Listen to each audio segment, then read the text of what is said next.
ರಾಯಚೂರಿನಲ್ಲಿ ವಿದ್ಯಾರ್ಥಿ ವೇತನಕ್ಕೆ ಆಗ್ರಹಿಸಿ ಎಬಿವಿಪಿ ನೇತೃತ್ವದಲ್ಲಿ ವಿದ್ಯಾರ್ಥಿಗಳು ಪ್ರತಿಭಟನೆ ನಡೆಸಿದರು. ನಗರದ ಅಂಬೇಡ್ಕರ್ ವೃತ್ತದಲ್ಲಿ ಪ್ರತಿಭಟನೆ ನಡೆಸಿ ಸರ್ಕಾರದ ವಿರುದ್ಧ ಆಕ್ರೋಶ ವ್ಯಕ್ತಪಡಿಸಿದರು. ಶಾಲಾ ಕಾಲೇಜು ಆರಂಭ ಆದರೂ ವಿದ್ಯಾರ್ಥಿಗಳಿಗೆ ಹಾಸ್ಟೆಲ್ಗಳು ಅರ್ಜಿ ಆಹ್ವಾನಿಸುತ್ತಿಲ್ಲ. ವಿದ್ಯಾರ್ಥಿಗಳಿಗೆ ಓಡಾಟ ಮಾಡೋದಕ್ಕೆ ತೊಂದರೆ ಆಗಿದೆ. ಕೂಡಲೇ ಹಾಸ್ಟೆಲ್ಗಳಿಗೆ ವಿದ್ಯಾರ್ಥಿಗಳ ಆಯ್ಕೆ ಪ್ರಕ್ರಿಯೆ ಆರಂಭಿಸಬೇಕು. ವಸತಿ ನಿಲಯಗಳಿಗೆ ಮೂಲ ಸೌಕರ್ಯ ಒದಗಿಸಬೇಕು ಅಂತ ಆಗ್ರಹಿಸಿದರು. ಜೊತೆಗೆ ವಿದ್ಯಾರ್ಥಿಗಳ ವೇತನ ಸಹ ಬಿಡುಗಡೆ ಮಾಡಲು ಸರ್ಕಾರ ಮೀನಾಮೇಷ ಮಾಡುತ್ತಿದೆ. ಕೂಡಲೇ ವಿದ್ಯಾರ್ಥಿ ವೇತನ ಬಿಡುಗಡೆ ಮಾಡಬೇಕು ಅಂತ ಸರ್ಕಾರಕ್ಕೆ ಒತ್ತಾಯಿಸಿದರು. ಸರ್ಕಾರಿ ಬಸ್ನಲ್ಲಿ ವಿದ್ಯಾರ್ಥಿನಿ ಜೊತೆ ಅನುಚಿತ ವರ್ತನೆ ಮಾಡಿದ ಯುವಕನನ್ನ ಹಿಡಿದು ಸ್ಥಳೀಯರು ಪೊಲೀಸರಿಗೆ ಒಪ್ಪಿಸಿದ್ದಾರೆ. ದಕ್ಷಿಣ ಕನ್ನಡ ಜಿಲ್ಲೆಯ ಪುತ್ತೂರು ಕೆಎಸ್ಆರ್ಟಿಸಿ ಬಸ್ ನಿಲ್ದಾಣದಲ್ಲಿ ಘಟನೆ ನಡೆದಿದೆ. ಮೊಹಮ್ಮದ್ ತೌಹೀದ್ ಎಂಬಾತನನ್ನ ಪೊಲೀಸರು ವಶಕ್ಕೆ ಪಡೆದಿದ್ದಾರೆ. ಮಂಗಳೂರಿನಿಂದ ಪುತ್ತೂರು ಕಡೆಗೆ ತೆರಳುತ್ತಾ ಇದ್ದ ಬಸ್ನಲ್ಲಿ ಘಟನೆ ನಡೆದಿರುವುದು ಬೆಳಕಿಗೆ ಬಂದಿದೆ. ಆರೋಪಿ ಮೊಹಮ್ಮದ್ ತೌಹೀದ್ ತನ್ನ ಪಕ್ಕದಲ್ಲಿ ಕೂತಿದ್ದ ವಿದ್ಯಾರ್ಥಿನಿ ಜೊತೆಗೆ ಅನುಚಿತವಾಗಿ ವರ್ತಿಸಿದ್ದಾನೆ. ಈ ವಿಚಾರವನ್ನ ವಿದ್ಯಾರ್ಥಿನಿ ತಂದೆಗೆ ಫೋನ್ನಲ್ಲಿ ಮಾಹಿತಿ ತಿಳಿಸಿದ್ದಾಳೆ. ಬಸ್ ಪುತ್ತೂರು ಕೆಎಸ್ಆರ್ಟಿಸಿ ಬಸ್ ನಿಲ್ದಾಣಕ್ಕೆ ತಲುಪಿದಾಗ ಆರೋಪಿ ಬಸ್ಸಿನ ತುರ್ತು ನಿರ್ಗಮನ ಕಿಟಕಿ ಮೂಲಕ ಹಾರೋದಕ್ಕೆ ಪ್ರಯತ್ನಿಸಿದ್ದಾನೆ. ವಿದ್ಯಾರ್ಥಿನಿಯ ತಂದೆ ಮತ್ತು ಸಾರ್ವಜನಿಕರು ಆರೋಪಿಯನ್ನ ಹಿಡಿದು ಪೊಲೀಸರಿಗೆ ಒಪ್ಪಿಸಿದ್ದಾರೆ. ಬಳ್ಳಾರಿ ಗ್ರಾಮಾಂತರ ಭಾಗದಲ್ಲಿ ಇಸ್ಪೀಟ್ ಅಡ್ಡೆ ಮೇಲೆ ಪೊಲೀಸರು ದಾಳಿ ನಡೆಸಿದ್ದಾರೆ. ಮೋಕಾಟಾಣೆ ವ್ಯಾಪ್ತಿಯ ಬೆಡಕಲ್ಲು ಗ್ರಾಮದಲ್ಲಿ ಸಾರ್ವಜನಿಕ ಸ್ಥಳದಲ್ಲಿ ಇಸ್ಪೀಟು ಜೂಜಾಟ ಆಡೋರಿಗೆ ಬಿಸಿ ಮುಟ್ಟಿಸಿದ್ದಾರೆ. ದಾಳಿ ವೇಳೆ 46,000 ರೂಪಾಯಿ ಜಪ್ತಿ ಮಾಡಿದ್ದಾರೆ.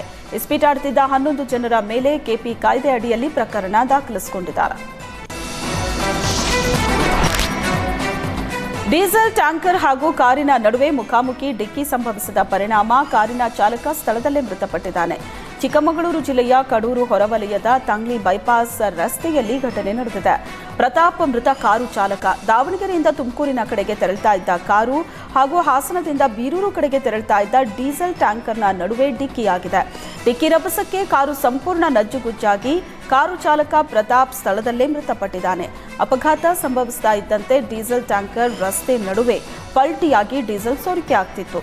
ವಿಷಯ ತಿಳಿದು ತಕ್ಷಣ ಸ್ಥಳಕ್ಕೆ ಧಾವಿಸಿದ ಅಗ್ನಿಶಾಮಕ ಸಿಬ್ಬಂದಿ ಲಾರಿಯನ್ನ ತೆರವುಗೊಳಿಸಿದರು.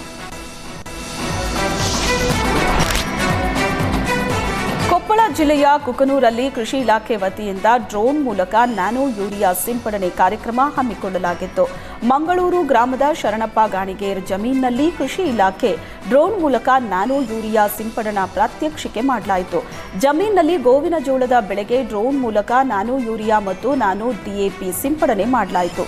ಕೃಷಿ ಇಲಾಖೆ ಪ್ರಾಥಮಿಕ ಸಹಕಾರ ಸಂಘ ಮತ್ತು ಇಫ್ಕೋ ಸಂಸ್ಥೆಯ ಸಹಭಾಗಿತ್ವದಲ್ಲಿ ಆಯೋಜಿಸಿದ್ದ ಕಾರ್ಯಕ್ರಮಕ್ಕೆ ಜಂಟಿ ಕೃಷಿ ನಿರ್ದೇಶಕರು ಟಿ ರುದ್ರೇಶಪ್ಪ ಚಾಲನೆ ನೀಡಿದರು.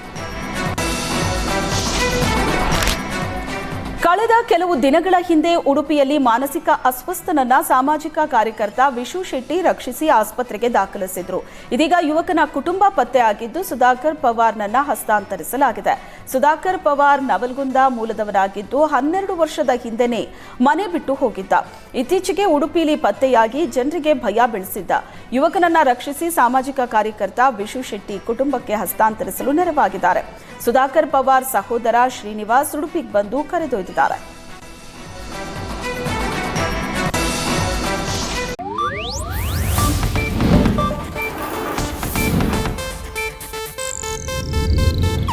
ಇದು ಏಷ್ಯಾನೆಟ್ ನ್ಯೂಸ್ ನೆಟ್ವರ್ಕ್ ಪ್ರಸ್ತುತಿ.